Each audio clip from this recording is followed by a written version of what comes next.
Next knowledge. Knowledge అంటే నీకు ఎంత విషయం తెలుసు, ఎన్ని విషయాలు నువ్వు గుర్తుపెట్టుకోగలవు, ఇది నాలెడ్జ్. నాలెడ్జ్ అన్న ప్రతివాడు ఇంటెలిజెంట్ అవ్వక్కర్లేదండి, వాడిని పండితుడు అంటారు. Okay.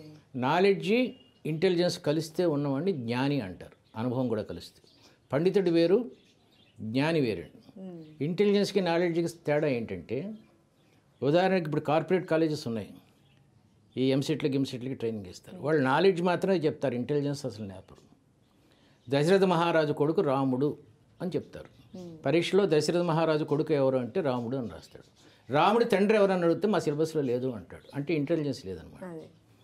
This is a second difference. అంటే అదంతా ఒక ఆర్టిఫిషియల్ ట్రైనింగ్ ఇచ్చేటువంటి ప్రయత్నం చేస్తున్నారు కాదండి, కేవలం పరీక్షల కోసం ఇచ్చే ట్రైనింగ్. ఈ ఇంటెలిజెన్స్ అనేది ఏ కాలేజీలో నేర్పరండి, అది స్వతహాగా రావాలి, పేరెంటింగ్ వల్ల రావాలి. ఓకే. ఉదాహరణకు మీరు మీ అబ్బాయిని తీసుకొని తిరుపతి వెళ్తున్నారు. ఇప్పుడు మనం హైదరాబాద్లో ఉన్నాం. హైదరాబాద్ నుంచి తిరుపతి ఎటువైపు ఉంది? If I'm correct, north west. అటు వెళ్తున్నాం. వెళ్తూ ఉంటే సడన్గా శ్రీలంక ఎటు ఉందరా అని అడిగాడు. వాడు ఇటు చూపించాడు అనుకోండి, కారు అక్కడ ఆఫ్ చేసి వాడికి చాక్లెట్ కొని. అర్థమైంది కదా? నేను నా ఇంటెలిజెన్స్కి నా తల్లిదండ్రులు గుర్తిస్తున్నారు అనే ఫీలింగ్ కలుగుతుంది. ప్లస్ జియోగ్రాఫికల్ ఇంటెలిజెన్స్ పెరుగుతుంది వాడికి. దీన్ని ఇంటెలిజెన్స్ అంటారు. Okay. Third deficiency reflex actions. Reflex actions అంటే ఒక ప్రశ్న అడిగితే నువ్వు ఎంత తొందరగా సమాధానం చెప్తున్నావు అని. ఇది చాలా గొప్ప టెక్నిక్ అండి. పేరెంట్స్ పిల్లలకి రిఫ్లెక్స్ యాక్షన్స్ నేర్పాలి ఫాస్ట్గా. ఉదాహరణకి నేను ఒక నెంబర్ చెప్తాను మీకు, ఒక ఆల్ఫాబెట్ చెప్పండి ఇంగ్లీష్లో, తొందరగా చెప్పండి. మీరు ఇంగ్లీష్ ఆల్ఫాబెట్ చెప్పండి, చాలా ఈజీ. 3 అండి. 3C. చూసారా రిఫ్లెక్స్ యాక్షన్స్ ఎంత స్లోగా ఉన్నాయి? 4 D 1 A. చూసారా అలవాటు అయిపోతుంది మీకు. ఇది ఫస్ట్ లెవెల్ అండి. సెకండ్ లెవెల్ నేను నెంబర్ చెప్తాను, ఆ నెంబర్తో స్టార్ట్ అయ్యి ఒక దేశం పేరు చెప్పండి, తొందరగా చెప్పాలి.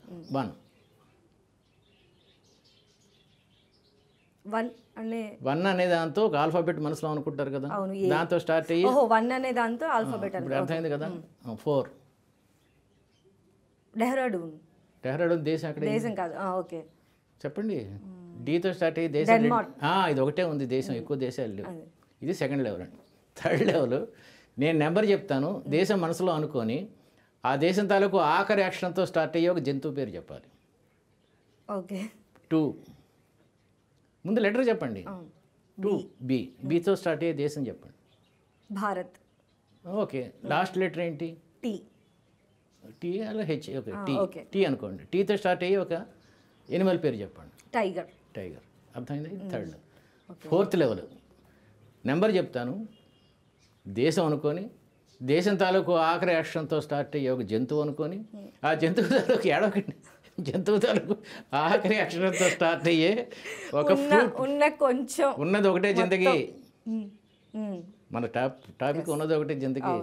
మొదట్లో పిల్లలు మీలాగే అబ్బా ఏంటి నాన్న అంటారు, కానీ చాక్లెట్లు ఉన్నాయిగా. నాకు మరి ఉన్నది ఒకటే జిందగీ, మీకు చాక్లెట్ ఏంటి, జిందగీకి ఇచ్చేస్తాం కావాలంటే. మీరు బాగా చేయండి. You are like my granddaughter, I will give you beautiful gift, you tell me this. First letter చెప్తాను, దేశం అనుకొని దేశం తాలూకు ఆఖరి అక్షరంతో స్టార్ట్ అయ్యే జంతువు అనుకొని జంతువు తాలూకు ఆఖరి అక్షరంతో స్టార్ట్ అయ్యే ఒక ఫ్రూట్ పేరు చెప్పాలి. ఓకేనా? 3 కెనడా. ఏ వచ్చింది? ఏతో యాంట్. టీ వచ్చింది. టీతో ఉన్న ఫ్రూట్ టమాటో. బ్యూటిఫుల్. ఓకే. ఇది 4 లెవెల్స్ ఆఫ్ రిఫ్లెక్స్ యాక్షన్.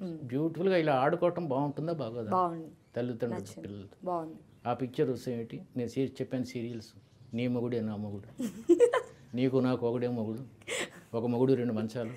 ఈ సీరియల్స్ కన్నా ఇది బాగుందా లేదా? చాలా బాగుంది. This is what I'm telling now. Challenging గా కూడా అనిపించింది. ఎఫెక్షన్ పెరుగుతుంది, బాండింగ్ పెరుగుతుంది పిల్లల మధ్య. నా తండ్రి నా తల్లి ఇంత టైం తీసుకుంటున్నాను నా కోసం అని. It's all games. దీంట్లో రిఫ్లెక్స్ యాక్షన్స్లో చర్నింగ్ అంటే కవ్వం అని మజ్జిగ చిలుకుతారు. మజ్జిగ అంటే తెలుసా మీకు? మోడర్న్ కదా, బటర్ మిల్క్.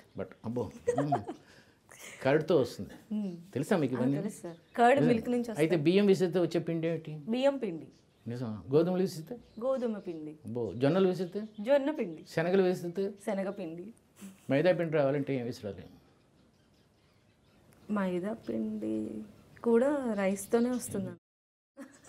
మైదా పిండి విసరాలంటే గోధుమలు ఇంకా మెత్తగా చేస్తే వచ్చేది మైదా పిండి. మైదా రొట్టెలన్నా గోధుమ రొట్టెలన్నా ఒకటి. ఓకే. చర్నింగ్ ది బ్రెయిన్ అంటారు, కవంతో చిలకటం. ట్వింకిల్ ట్వింకిల్ చెప్పండి.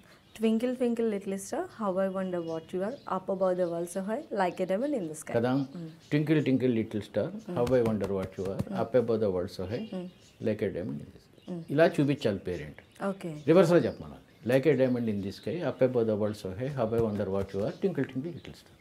Okay. This is called churning the brain. Once you churn the brain, examination fear ఉండదండి, చక్కచక్క చెప్పేస్తుంది. ఇదంతా మా ఫాదర్ నాకు నేర్పివ్వడం.